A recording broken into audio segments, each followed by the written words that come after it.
Hey, it's Avi from JustWriteMusic.com. Thanks for being here. Hi. Hello. Today I want to talk about the 3 types of motion and how you can use them to create solid voice leading every time. Before we get into it, if you're new to the channel, hit the subscribe button and bell below for more videos helping you get everything out of the way so you can just write music. So voice leading is the motion of each voice as it relates to other voices when changing from chord to chord. Think of these voices like actual human voices, like bass, tenor, alto, soprano, or a low voice, a mid-low, a mid-high, and a high voice. Now, the key to unlocking how to make them move is to understand the types of motion, the topic of the video. There are 3 types of motion that any set of voices can participate in. The first one I want to talk about is similar motion. Now, similar motion is when 2 voices are moving in the exact same direction. You can see here, both of these voices are moving in the same direction. They're both going up. They can also go down. That's up to you. Now, similar motion is cool. They can be used in parallel, which means, or like in succession, so like one right after another with thirds and sixths really easily. So as you can see here, we're doing C, E, D, F. These are just thirds right up on there. Let's see how that sounds.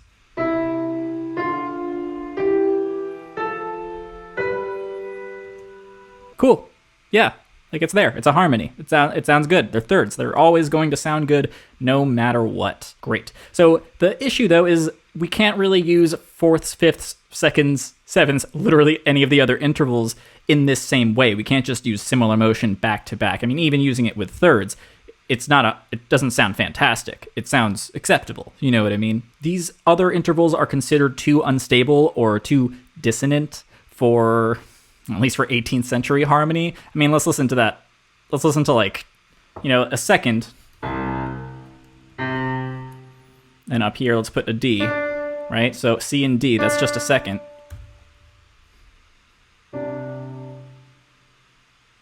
All right, that sounded gorgeous. What the hell? Can't try to prove my point here. No, but listen, right? Like that's a true second. That doesn't sound very good, but it does sound good if you move it down a little bit. We can repeat this and then up, take that E and pick that up to an F.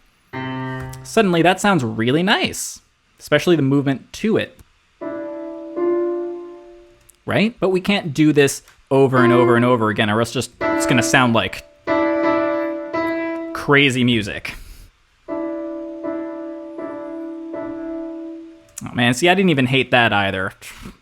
Undermining my own video stuff. Palestrina's strict style, which is essentially the Bible of voice leading, it tells us not to use any of these intervals one after another. Basically, for all the reasons I just said. But for this reason, similar motion is kind of the easiest to mess up. Parallel octaves and fifths are the easiest to crop up in my experience, and those are when we have, like we were talking about in parallel, we have a fourth or a fifth or an octave, one right after another, particularly in lower voices and in harmonies. So for example, if we were going to do this D, right? If we just have all octaves happening,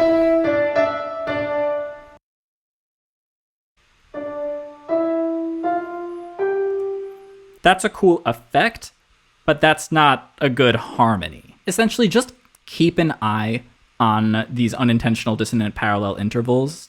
You'll be fine. You can do pretty well just sticking with thirds and sixths, like even just the similar motion example. Right? That's pretty. That's great. We don't need more than that.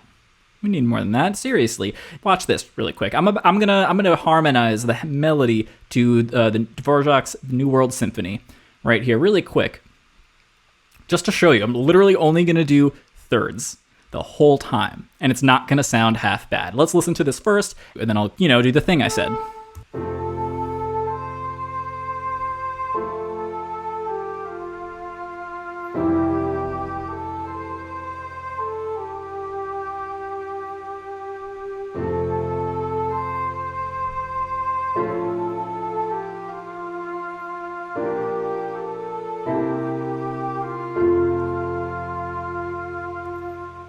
Gorgeous. Oh my gosh, so gorgeous. So as I said, we're literally just going to do thirds this entire time. So I'm going to choose to go a third below, and we're going to kind of take this away for now. I'm only going to do the harmony up here, so we can just do single line to single line. Okay, so we have this A over here, under this F chord. Let's just add an F in there. Just keep the thirds going. Gonna go down. So in order to do this, I am literally just holding Shift and then E, and that gives me a third down, right?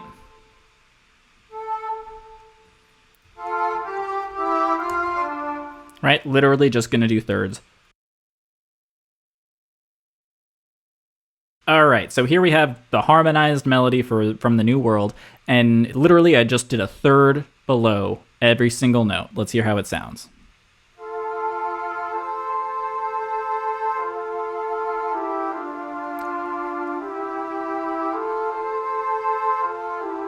Kind of sounds stupid good, doesn't it?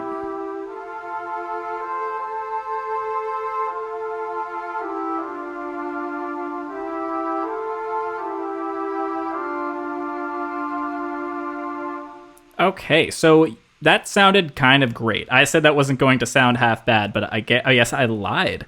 But I would say this really only gets us 70 or 80% there. This is not bad at all, but we are still missing something. And one thing I want to bring attention to particularly is the fact that using this just a third below, we weren't actually able to 100% meet the harmony, right? So this C7, it would have been really hard to do with just two voices anyway. But by only going a third below, it adds zero tension. And the next types of motion are going to help create some tension and help us use some of these other intervals a little bit easier. The next type of motion I want to talk about is oblique motion. Now, oblique motion is when one voice moves and the other one stays on the same pitch. Now, you can see in the example here that we have the E's on top staying the same, and then same thing over here, the D's stay the same, and then we just go right up back to an E. So let's hear how that sounds really quick.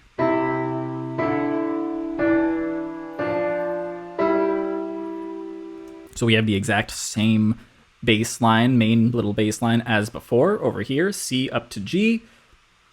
This time we're even starting on the same note here, but instead we are using oblique motion and just staying on the same note for each measure right there. Though I will say, notice how we don't necessarily have the same stuff happening over here and over here. That's a whole other thing. There's a voice leading everywhere. Everywhere, everywhere, everywhere. Now, this kind of creates a similar effect as a suspension, especially when you start on a dissonance. And you can hear that best right over here on this bar. We have this E and D. That's a seventh right there. And man, that is not one of those classic dissonances. I think it sounds gorgeous, but you can definitely hear a sense of tension and release as we move to the F in the lower voice, which gives us this beautiful sixth. Now, in my opinion, I feel like this can sound a little bit boring if you do it too much. I think it's harder to sound bad with oblique motion as well. These classically unwanted parallel intervals like fifths and octaves and fourths and stuff, these aren't as easy to produce with oblique motion, and this is mainly due to the nature of the motion itself, especially with just two or three voices. We're just staying the same. You can even see going back to the New World Symphony over here, looking at the chords, F and C over here stay the same, but the F down here now goes down to an E. Stay the same, one change. Oblique motion. Because it sounds like a suspension, this makes it particularly useful for resolving dissonance. The trick here, though, is that it requires a really precise knowledge of each chord tone and their trajectory, right? So for example, we're going from C to G. So if we were going to use this to really create some gorgeous harmonies, really use some dissonance, we can start on the dissonance. So instead, what if we started on a fourth? Right? So now we have FF instead of EE. So we're now changing. We're going from a fourth to a third instead of a third to a second. Right? You can really hear the setup from the tension and release. And this is a great way to start playing with dissonance. Now, the last type of motion I want to talk about, you can probably see right over here, and that's contrary motion. This is when two voices are moving in totally opposite directions. One is going up and the other is going down. So you can see here, we're going our standard C to G like we've been working with this whole time, but this time we're consistently going down except for right here. Let's see how that sounds.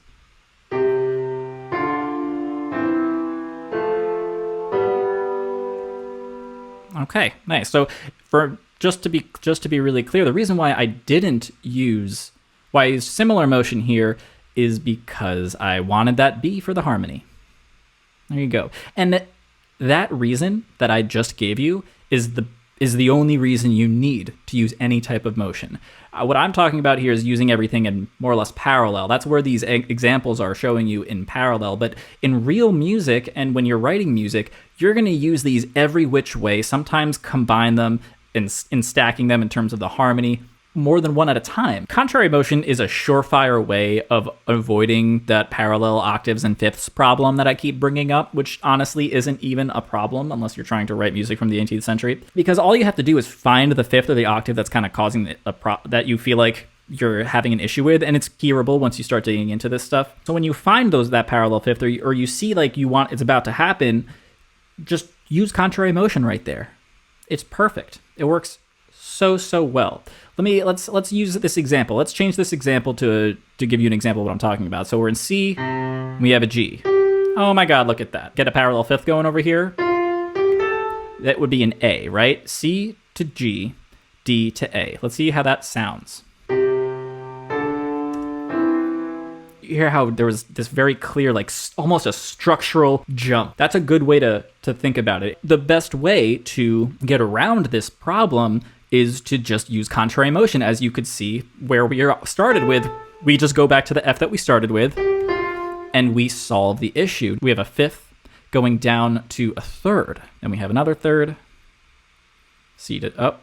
Yep, we have another, well, technically this one is a sixth because we're going from E up to C. And then we have another third, and finally another third. Thirds sound great all the time. You don't just have to use them with similar motion either. Let's hear how this sounds one more time.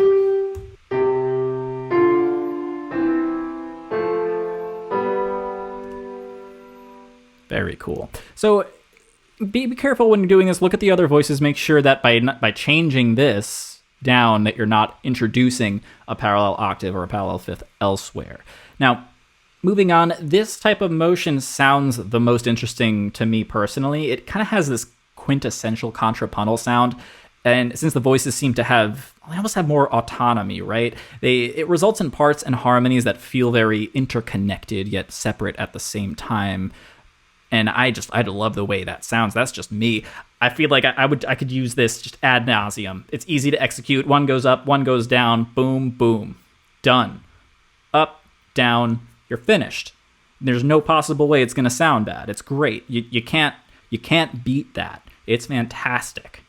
Even if you hit some intentional dissonance, usually you'll hit a third or a sixth soon enough. This is a great little way to make sure it's going to sound pretty greatly. So there you have it. Those are the three types of motion and how you can use them to make your voice leading easy peasy comparatively. Remember that you can use these motions in any way you see fit. Like I was saying before, you'll use them all the time in conjunction and combination with each other. And with the exception of those like really few rules with the parallel stuff to get that quote unquote correct sound, God, what have I become?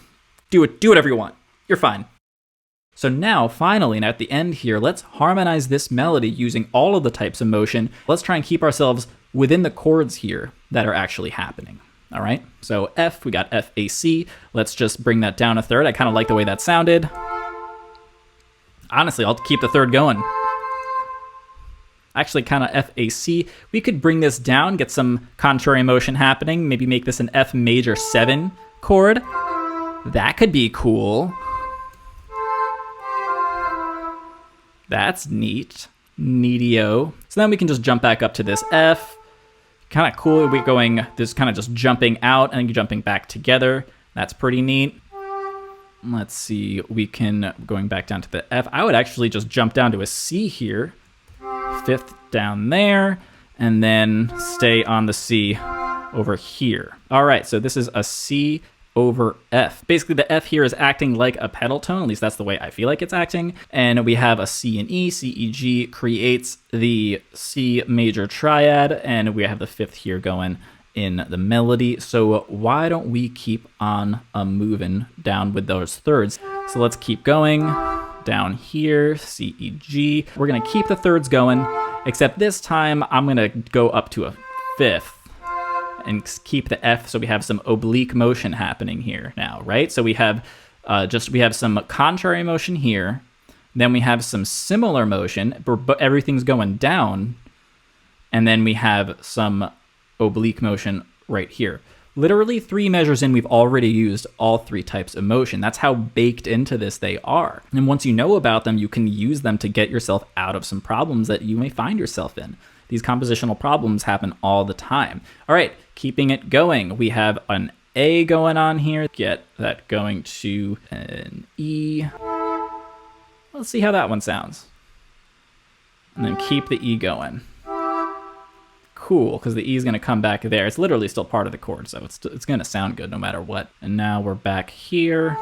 So we're going to keep going with the same thing here. This time, let's keep up with the thirds this time. And moving on, we have this interesting F with a sharp 5 going on. And we're just going to kind of pretend like it doesn't exist. Because it's really just meant to act as a color in this instance. At least that's my interpretation of it. So let's add some more color. Yeah. Let's add a major 7 to that.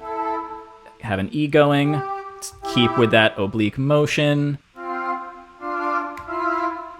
Yeah, let's do this nice clash, actually. Let's do this second. I think this might sound cool. Coming up to the end. So this time, this is a G minor over B flat, so I'm going to hit that D.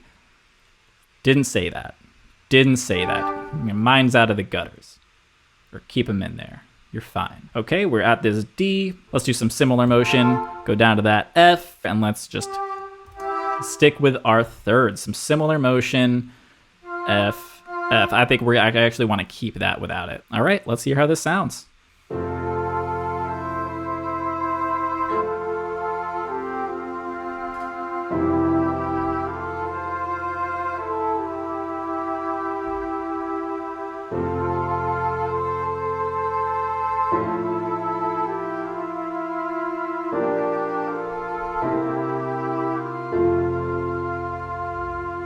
I don't know about you, but this EF,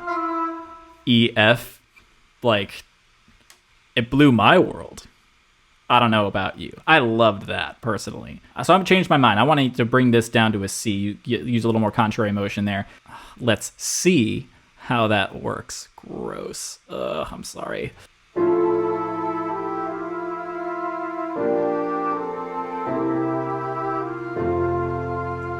Yeah. Awesome. That contrapuntal sound. I love it. But that's all I have for you guys today. Thank you so much for being here. This is just, this one was really fun for me to do. I liked going into talking about the types of motion. I don't know. This is one of I love voice leading. I love counterpoint. This is the kind of stuff that I really live for in terms of composition. In terms of melodies, if you're looking for some proven tools to workshop them and level up your melody game, grab a copy of my free guide, 7 Ways to Write a More Effective Melody. Inside my free guide, that rhymed. Inside, you'll find proven tools used by the pros that help them write the gorgeous melodies you hear in songs, scores, soundtracks, and albums, including Dvorak's From the New World, the one that we were just working with. So that's really, really cool. Head to justwritemusic.com. There's a link down in the doobly-doo. Have you ever heard of the types of motion before? Let me know in the comments whether or not this helped you, and don't forget to like and subscribe to support the channel. I'm Avi from justwritemusic.com, and don't forget to be awesome. Peace out.